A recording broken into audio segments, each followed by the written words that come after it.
Wannan fim mai suna Da na sani fim ne wanda yake cike da abun nan tausayi sannan kuma da dai talauci da sauransu.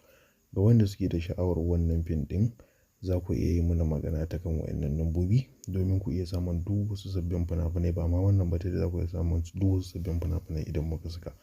Kamar yadda kuka sani dai sunana Muhammad Abdul shugaban sashe na ɓangaren duk abin da ya shafi fina-finan Indiya Hausa.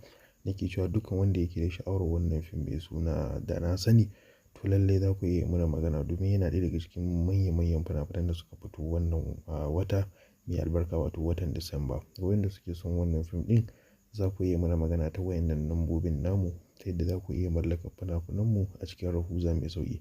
Kamar yadda kuka sani dai sunana Muhammad Abdul shugaban sashe na ɓangaren fina-finai. Nake ƙara jinjina ga mutanen Nijar da suke goyon bayan mu ɗari bisa ɗari kuma suna ba mu ƙwarin gwiwa akan dukkan wannan ayyuka da muke yi safe da rana da dare. Muna ƙoƙari mu tabbatar da mun kawo muku ingantaccen fassara sannan kuma da fassara mai kyau da dai sauransu. Muna godiya sosai da gudunmuwar ku.